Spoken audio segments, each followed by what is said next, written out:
Series లేకపోతే తర్వాత player of the match అందుకున్న తర్వాత సో వాట్స్ యువర్ మైండ్ అంటే మన మైండ్లో కొన్ని వస్తుంటాయి. So I make my parents happy అనో లేకపోతే ఇండియా ప్రౌడ్గా ఫీల్ అవుతుందని ఇలా రకరకాల కొన్ని వస్తుంటాయి కదా మా మైండ్లోకి. మీ మైండ్లోకి ఏమొచ్చింది? లేకపోతే నేను అచీవ్ చేశాను.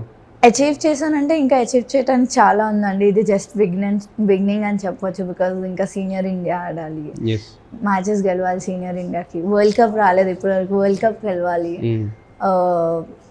అండ్ మోర్ ఓవర్ నేను ఈ అండర్-19 మొత్తం సిరీస్ ఆడినప్పుడు వరల్డ్ కప్ది నార్మల్గా మా నాన్న అన్ని మ్యాచెస్కి వస్తారు, నా డొమెస్టిక్ మ్యాచెస్ కానీ అక్కడన్నా. కానీ ఫస్ట్ వరల్డ్ కప్ ఆయన మిస్ అయ్యారు సమ్హౌ. సో ఈసారి ఆయన ఖచ్చితంగా అన్ని మ్యాచెస్కి ఉందాం అనుకున్నారు. అండ్ ఇవన్నీ 100 కొట్టినప్పుడు కానీ నేను వరల్డ్ కప్ గెలిచినప్పుడు కానీ అంతా ఆయన అక్కడే ఉన్నారు. అది ఇంకా నాకు స్పెషల్ ఉండే. And that's why even dedicated all my trophies to my parents whatever I did. అండ్ ఆబ్వియస్గా వాళ్ళకే వెళ్తుంది క్రెడిట్ అంతా, నేను ఇక్కడ ఉన్నాను అంతే. అయితే మీరు ఇప్పటివరకు టీమిండియాలో ఎవరైనా కలిసారా ప్లేయర్స్ని ఎవరైనా? అమ్మాయిలు అంటే నేను ఆల్రెడీ ఇండియా ఆడుతున్నాను కాబట్టి నాకు చాలా మందితో నేను ఆడుతూ ఉన్నాను. అబ్బాయిలు అంటే కొంతమందిని కలిసాను. ఎవరిని కలిసారు? మీ ఫేవరెట్ ప్లేయర్ని కలిసారా? విరాట్ కోహ్లీ. విరాట్ కోహ్లీని కలవలేదు. మరి ఎవరిని కలిసారు? బూమ్రాని కలిసాను, హార్దిక్ పాండ్యాని కలిసాను, రోహిత్ శర్మని కలిసాను. లైక్ చాలా మంచిగా. అంటే ఎలా ఉంటుంది వాళ్ళ రిసీవింగ్? ఎలా ఉంటుంది? చాలా బాగున్నది.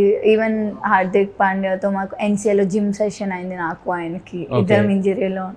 సో ఆయన మాట్లాడే విధానం మనం నార్మల్గా చూస్తే ఏంటి ఇట్లా ఉన్నారు అనుకుంటాం కదా టీవీలో, కానీ బయట ఆయన ఫుల్ డిఫరెంట్ ఉండే. చాలా మంచిగా అప్రోచ్ అయ్యి మాట్లాడారు, ఆయనే మాట్లాడారు. చాలా హ్యాపీ ఉండే మూమెంట్. అంటే వాళ్ళది ఎలా ఉంటుందండి అనేది? అంటే ఓన్లీ క్రికెట్ గురించే మాట్లాడుతుంటారా? నార్మల్గా ఒక ఫ్రెండ్ అంటే నేను ఫస్ట్ టైం కలిసినా కానీ నాకు ఆ ఫీలింగ్ రానివ్వలేదు. ఆయన పెద్ద ప్లేయర్ నేనే, కానీ ఆయన అంత ఫ్రెండ్లీగా మాట్లాడటం నేను ఎక్స్పెక్ట్ చేయలేదు. ఓకే, మరి మీ batting already Rohit Sharma batting లాగా ఉంది అనేది ఒకటి ఉంది ఆల్రెడీ స్టైల్, అంటే అంత ఫెరోషియస్ షాట్స్ ఉన్నాయి అని చెప్పేసి. సో మరి రోహిత్ శర్మని కలిసినప్పుడు ఏమన్నాడు ఆయన? ఆయనతో అంత మాట్లాడటం కుదరలేదు, జస్ట్ ఫోటో దిగాము టీం అందరం కలిసి. It's a very big thing అని చెప్పొచ్చు. మరి మీరు ఎప్పుడో లారన్ కూడా కలిసినట్టున్నారు కదా ఒకసారి. So that is the special moment అనుకోవచ్చు. ఏంటి ఆయనతో ఏం మాట్లాడారు, ఏం చెప్తారు? సో ఆయన నేను సన్ రైజర్స్ మ్యాచ్ అప్పుడు నాకు last time first world cup తర్వాత ఫెలిసిటేషన్ చేస్తున్నప్పుడు నేను కలిసాను. ఆయన నాకు ఇచ్చారు అవార్డ్.